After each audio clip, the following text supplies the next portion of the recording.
Selamat malam. Salam damai sejahtera untuk Bapak Ibu dan saudara-saudari.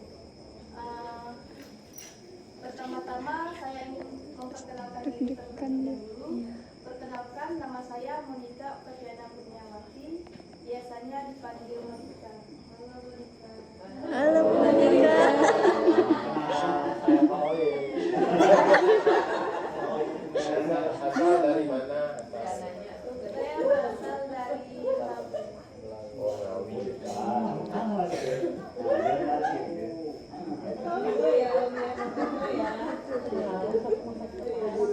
Lampung. Masalah ini banyak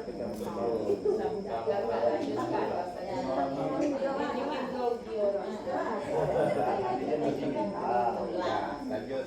Puji syukur kita panjatkan kepada Tuhan Yesus Kristus karena oleh berkat-Nya kita semua masih diberi kesehatan, kesempatan dan kebahagiaan untuk berkumpul di tempat ini. Pada pertemuan kali ini kita akan belajar bersama mengenai pentingnya membaca kitab suci sebagai sumber iman, pedoman hidup, dan sarana mendekatkan diri dengan Allah. Semoga melalui KTKC ini setiap Bapak, Ibu, dan saudara-saudari dapat semakin terdorong untuk menumbuhkan kebiasaan membaca firman Allah, merenungkan maknanya, serta mengamalkan ajaran yang terkandung di dalamnya dalam kehidupan sehari-hari, baik di rumah, di keluarga, maupun di lingkungan sekitar. Mari kita buka hati dan pikiran kita untuk bersiap belajar, berbagi pengalaman, dan menguatkan iman kita.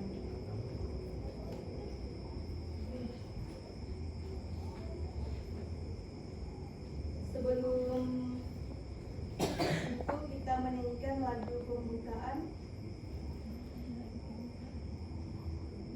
Mungkin ibu dan bapak atau saudara-saudari tidak asing mendengar lagu ini. Lagu pembukaannya ada di Mata Bakti 210.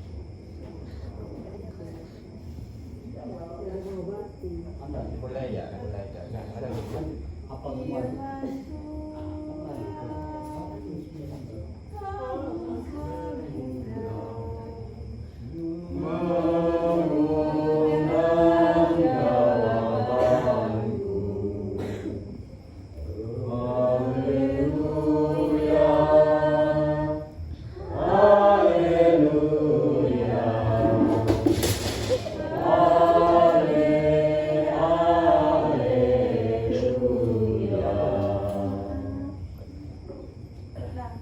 Saya memilih lagu Firman Tuhan Harus Mengundang ini karena lagu ini sangat sesuai dengan tema kita malam hari ini, yaitu membangun minat membaca kitab suci sebagai sumber iman.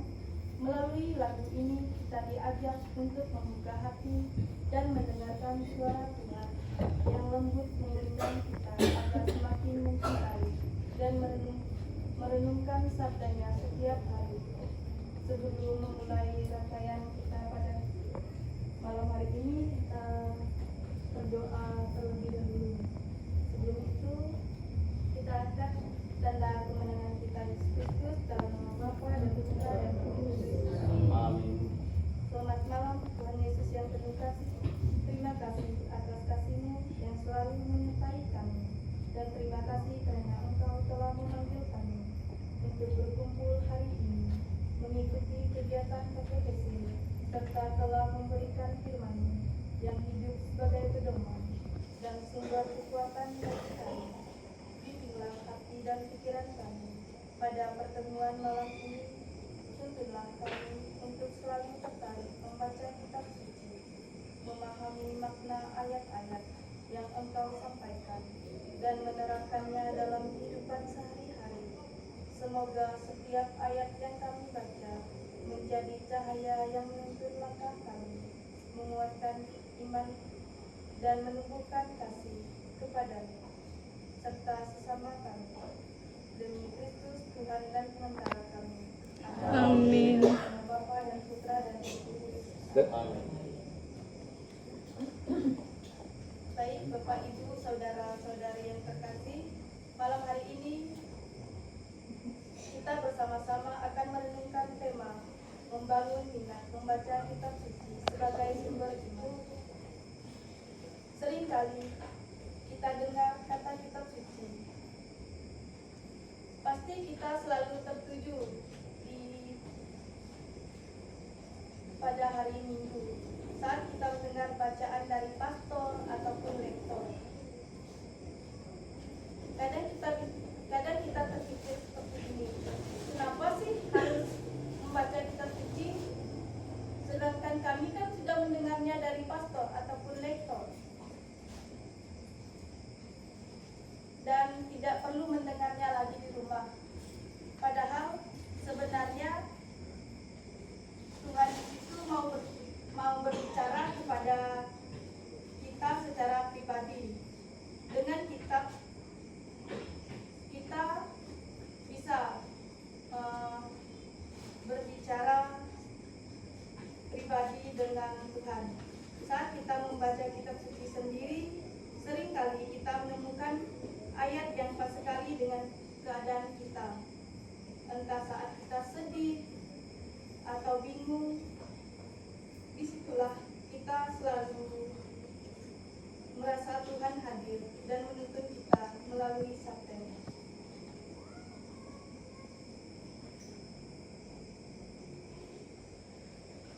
Nah, pada malam hari ini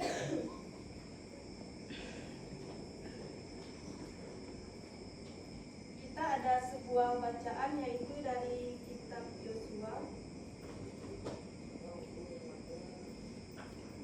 Yosua bab 1 ayat 1 sampai dengan 8.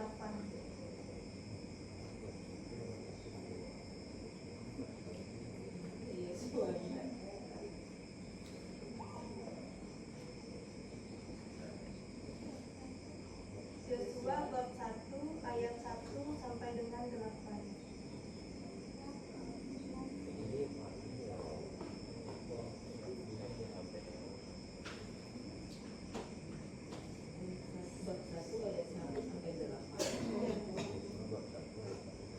Saya meminta yang ayat ganjilnya dibacakan oleh bapak-bapak dan ayat genapnya dibacakan oleh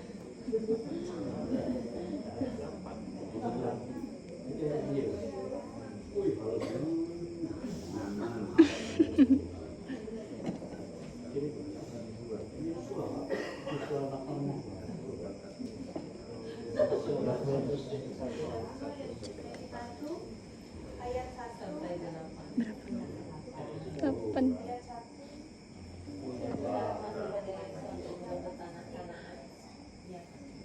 Ya.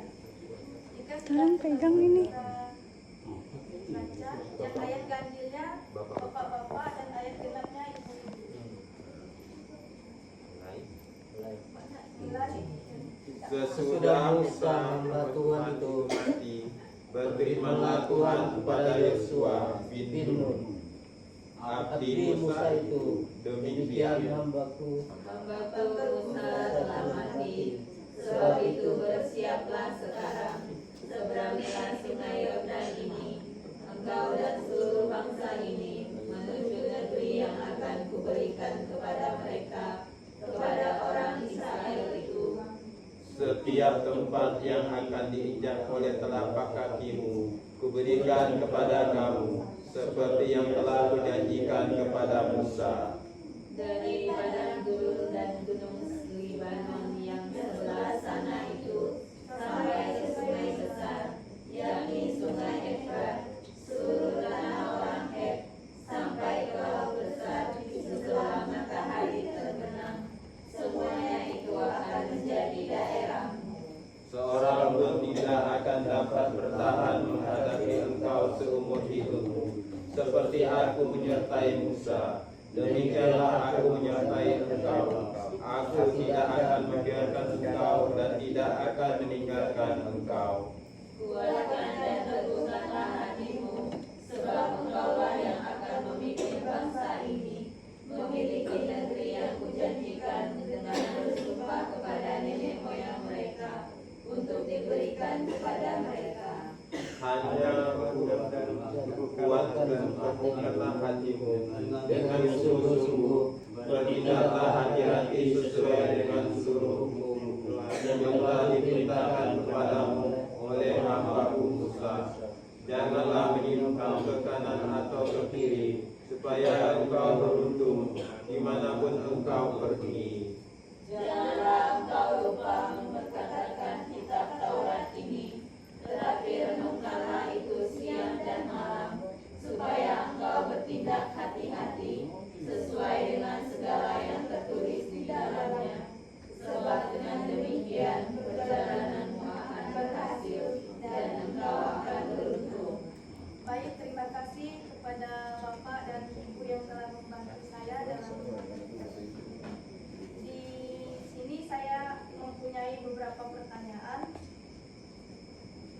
Pertanyaan yang pertama, mengapa Tuhan meminta Yosua untuk kuat dan teguh hati sebelum memimpin bangsa Israel memasuki negeri yang dijanjikan? Jika ibu-ibu dan bapak-bapak ingin menjawab pertanyaan yang nomor 1, saya persilakan.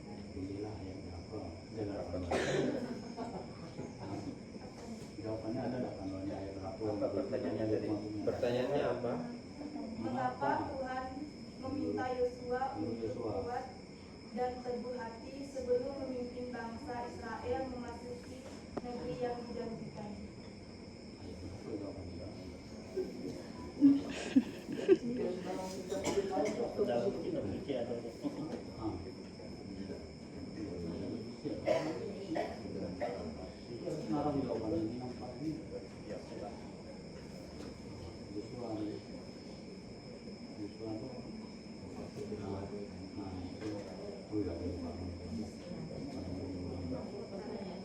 Mengapa Tuhan memanggil Mengapa Tuhan meminta Yosua untuk kuat dan teguh hati sebelum memimpin bangsa Israel memasuki negeri yang dijanjikan? Korelasinya dengan bacaan dari ayat. tiga awalnya?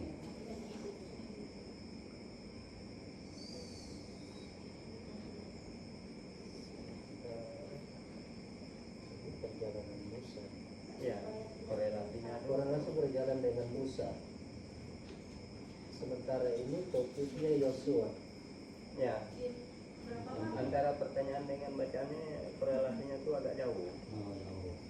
Yosua ada, Musa ada gitu. Nah, Yosua atau Musa ini? Nah, Yosua itu adik Musa.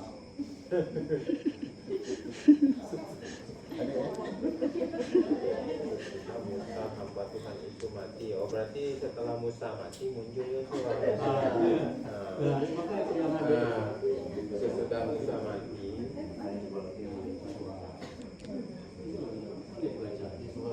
mengapa Tuhan Mengapa Tuhan meminta Yosua untuk kuat dan teguh hati sebelum memimpin bangsa Israel memasuki negeri yang dijanjikan? karena bangsa Israel itu bangsa yang apa? Yang hatinya keras. Hati keras. Pada zaman Musa aja mereka sampai pernah membuat Tuhan sendiri, seperti itu yang berupa itu lembu emas itu. Makanya Tuhan itu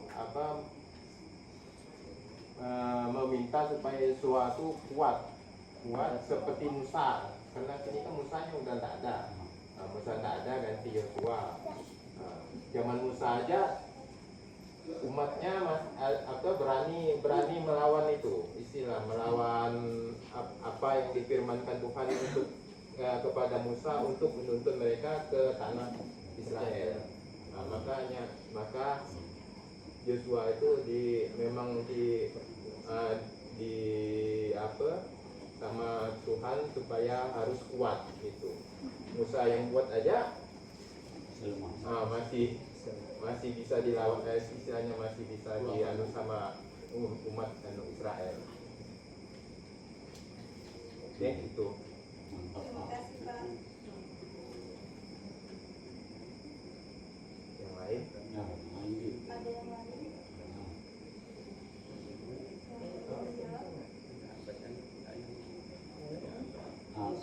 nama punya Pak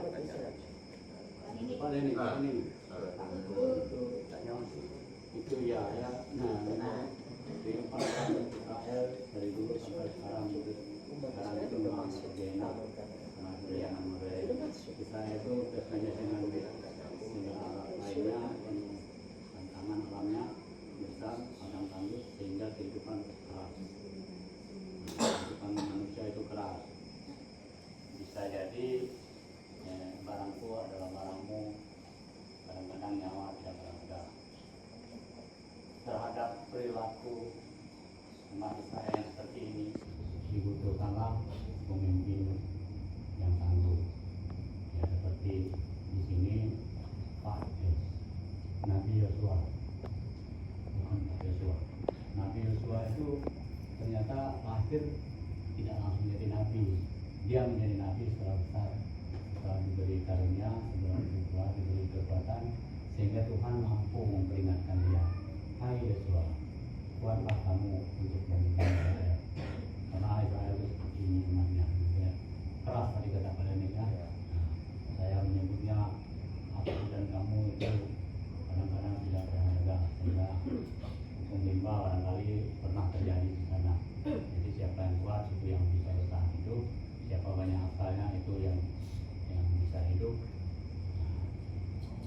Kalau orang-orang yang menjadi korban barangkali kita Indonesia ini melihat itu kasihan, tapi di sana tidak kasihan.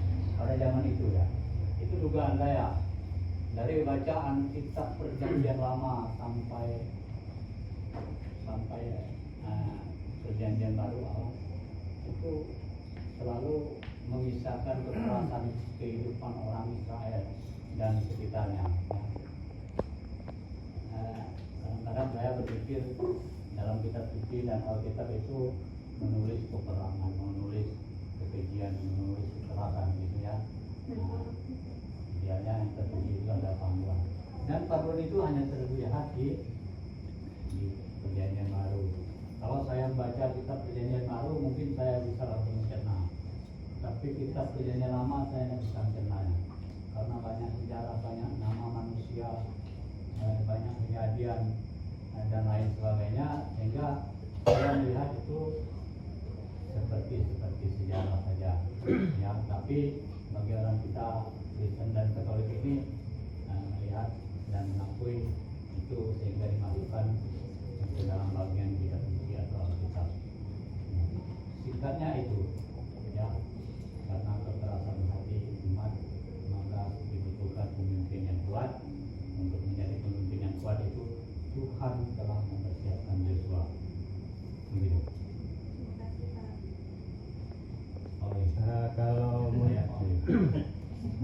Kalau menurut pendapat saya, Yosua ini perpanjang tangan atau orang kepercayaan Nabi Musa pada saat itu, sehingga banyak sekali karya-karya Nabi Musa yang belum selesai di zaman Musa. Karena Yosua ini termasuk ya mungkin bisa saja dia dikatakan sebagai muridnya atau penerus Nabi Musa, sehingga dia meneruskan perjuangan Nabi Musa ini. Makanya Yosua ini dia harus kuat untuk melaksanakan apa yang proses pemberitaan, penginjilan, apa segala yang belum tuntas oleh Nabi Musa. Kalau menurut saya seperti itu. Demikian. Terima kasih Pak. Ada yang ingin menambahkan jawaban lagi? Disinilah kita melihat ini ya, Tuhan itu menyayangi umat Israel. Dia tidak mau umat Israel itu tersesat. Jadi setelah hilangnya Nabi Musa yang menuntun dan memimpin mereka, maka Tuhan menunjuk Yosua untuk melanjutkan, untuk membimbing dan menuntun bangsa Israel ini untuk menjadi bangsa yang ini benar-benar tunduk terhadap perintah Tuhan, atau mereka supaya mereka seturut dengan itu ajaran Tuhan. Dan hingga sampai saat ini kita pun sering mendengar bahwa bangsa Israel itu adalah bangsa yang bangsa terpilih oleh Tuhan.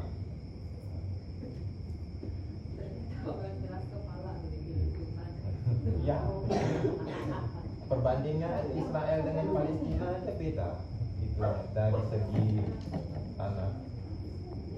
Sama ada dari dibahas. Ada perjanjian. Sehingga bangsa Israel itu orang-orang Israel itu orang yang cerdas. Segala sesuatu yang ada di dunia ini yang itunya otak utamanya adalah orang Israel. Orang-orang Israel. Coba yang menciptakan segala itu pesawat apa? Amerika saja ilmuannya orang Israel. Maka pantaslah mereka disebut bangsa yang bangsa yang terpilih, bangsa yang dijanjikan Tuhan. Jadi itu. Selanjutnya Tidak. ada Itu yang paling jelas. pertanyaan yang kedua. Nah, jawab kali ya. Pertanyaan yang kedua, apa arti janji Allah bahwa setiap tempat yang diinjak oleh telapak kaki Yosua akan menjadi miliknya? Apa arti janji Allah? Apa arti janji Allah bahwa setiap tempat yang diinjak oleh telapak kaki Yosua akan menjadi miliknya? Siapa? Milik Yosua. Milik Israel atau milik umat?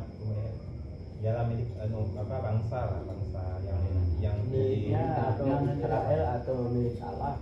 Nah, akan menjadi miliknya. Milik Yosua. bangsa Israel lah itu pasti bangsa Israel. Kalau ngikut telapak Yosua udah berapa lah dia jalan kaki. Udah luar tanahnya, makanya saya kecil. Karena kata gantinya di sini kan bisa mengarah ke bangsa Israel atau Musa atau Allah.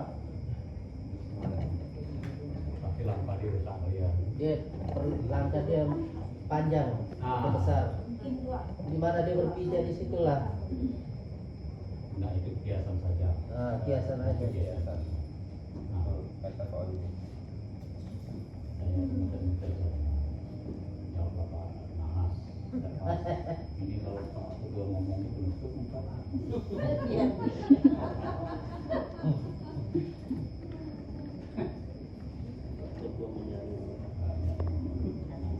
Saya kelewatan. Pak Natalia benar Pak. Aduh, saya lagi merenung dan merenung. Apa yang merenung? Iya, Ya, Pak, ibu kita ganti lagi. Ibu lagi. Apa-apa dari dalam. Ya, mudah apa dia? Bapak kita ya. Ngomong katanya ada yang kosong.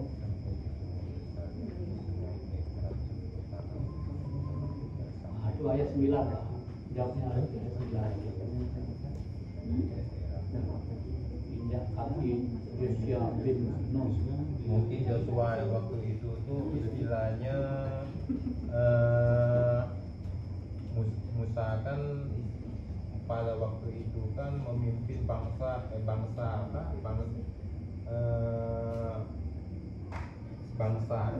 Israel untuk apa?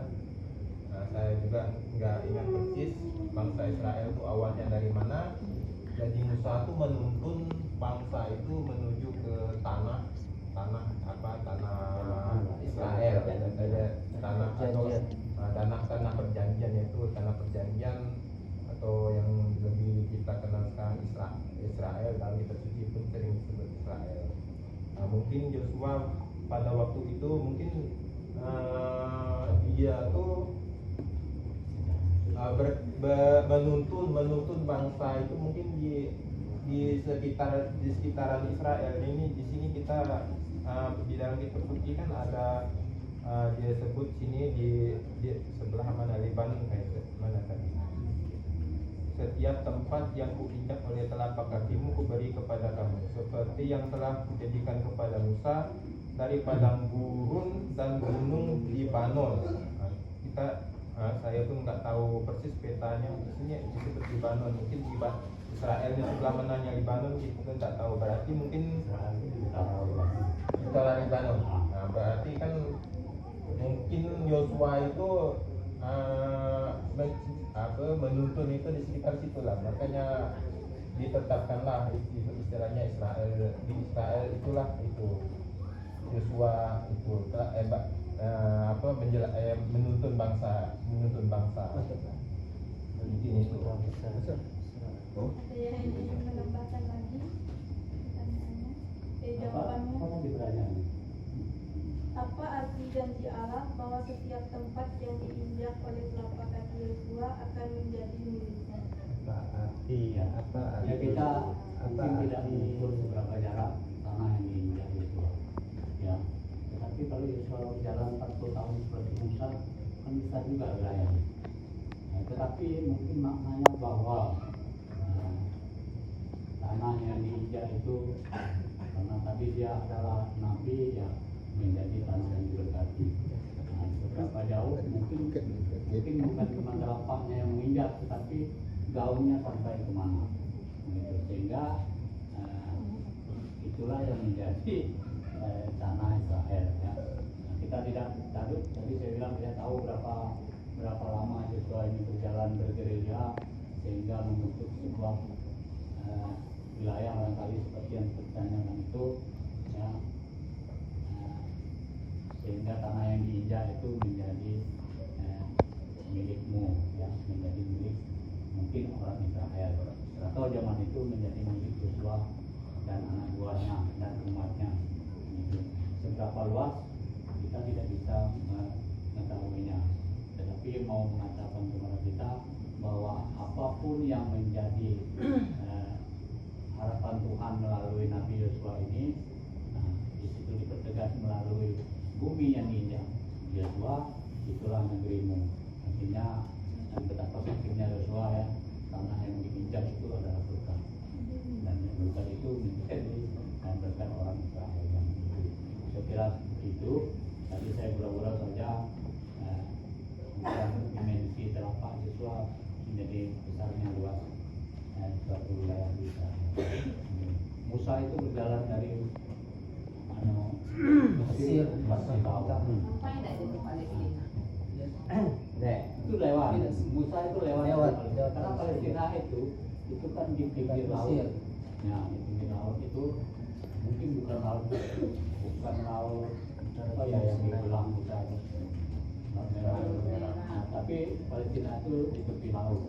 Nah, Israel maju lagi gitu. Berarti itu dilewatinya. Nah, dilewati. Maka sebenarnya Palestina itu kan milik Israel. Iya. Jadi milik Israel. Yordania, Suriah, Irak, Iran, Libanon, sampai Palestina itu adalah kalau nggak salah ada 7 negara yang ada sekarang ini sebenarnya adalah wilayah Israel zaman dulu. Maka Israel sekarang nggak mau dinyerahkan Palestina ke tangan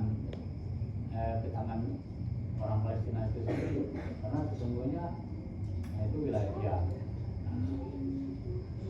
Bangsa Yordania, bangsa Irak itu dulu berperang juga untuk mendapatkan itu melawan Israel. Tidak tahu kenapa, karena kalah atau bagaimana, atau karena belas kasihan, sehingga muncullah 7 negara itu berdiri sendiri. Tinggal Palestina yang berdiri sendiri. Gitu. Makanya sekarang, cerita lain ini. Makanya sekarang,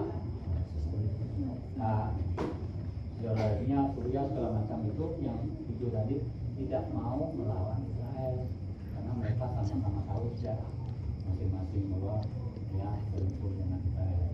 Jadi bayangan saya seperti itu terhadap fakta Yosua ini. Terima kasih. Saya ingin tambahkan sedikit.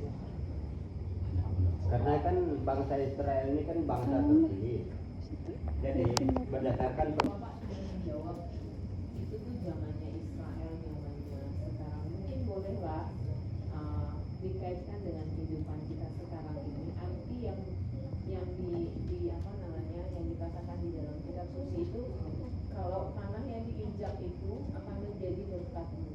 Mungkin boleh dikaitkan dengan kehidupan kita sekarang ini. Itu lebih nyata menurut saya.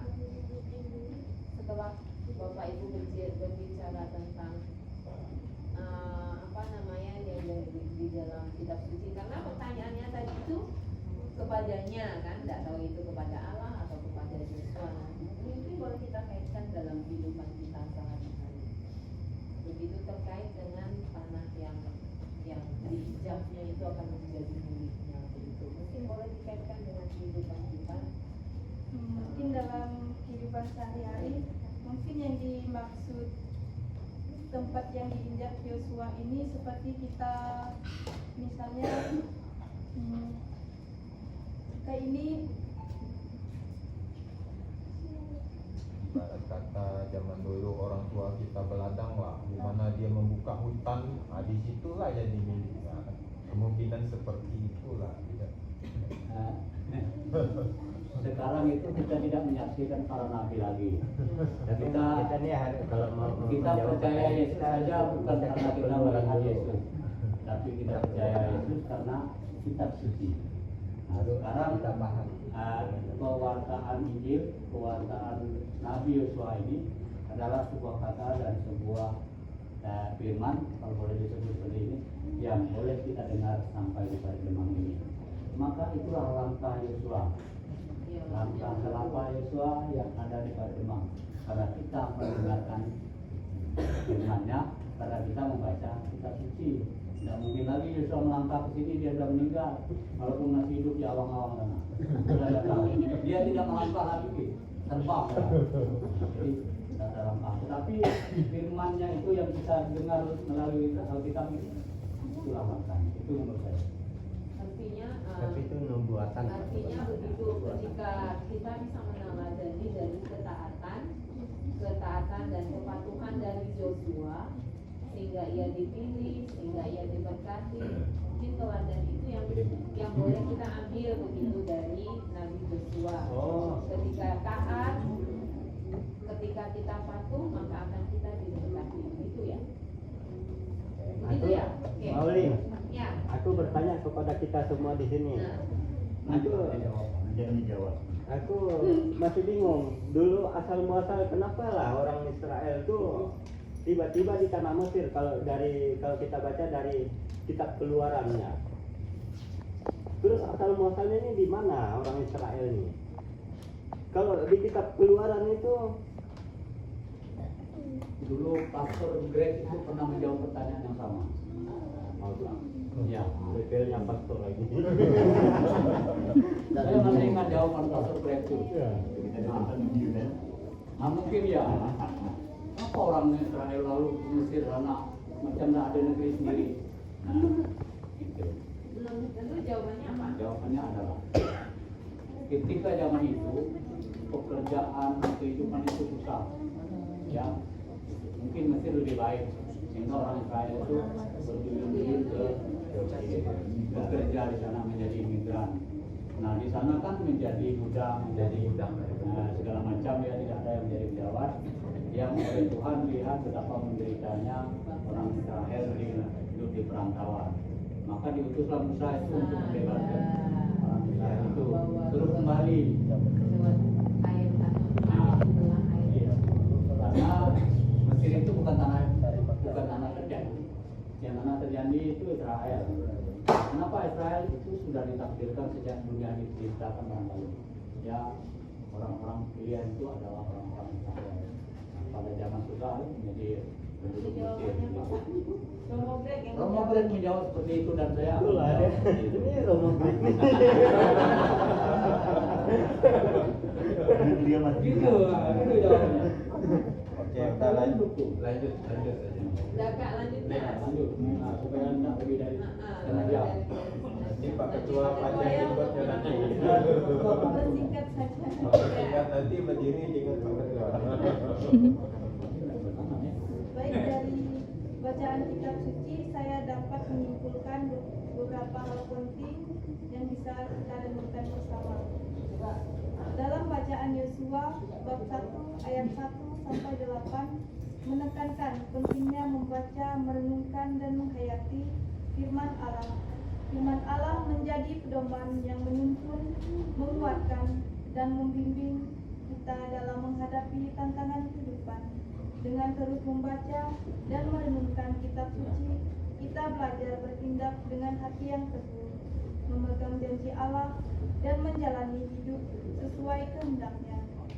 Ia mengajarkan kita untuk selalu menempatkan firman Allah sebagai dasar dalam setiap keputusan, tindakan, dan hubungan dengan sesama, sehingga iman kita bertumbuh dan kasih kepada Tuhan serta sesama semakin nyata dalam kehidupan sehari-hari.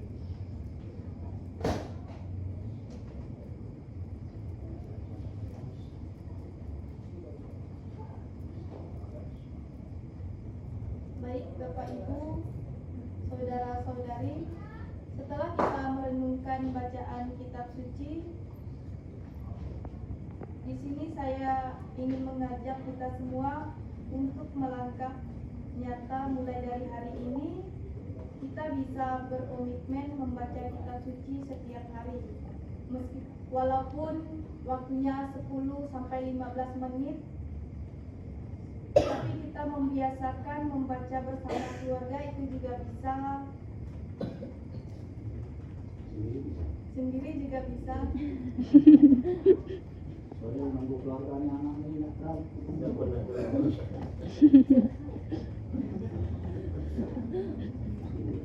Mungkin satu ayat atau satu bagian per hari dapat kita cicil-cicil, misalnya membaca kitab suci ini, serta menerapkan firman Allah dalam kehidupan sehari-hari melalui sikap jujur, sabar, menolong sesama, dan menunjukkan kasih.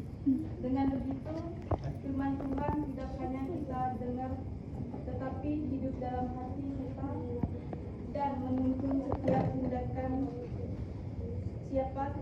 Siapkah kita berusaha bersama membaca kitab suci? Siap.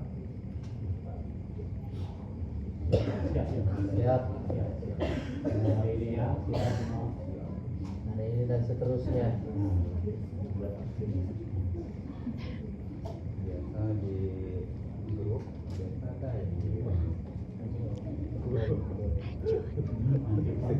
seksi apa? Baca kemarin.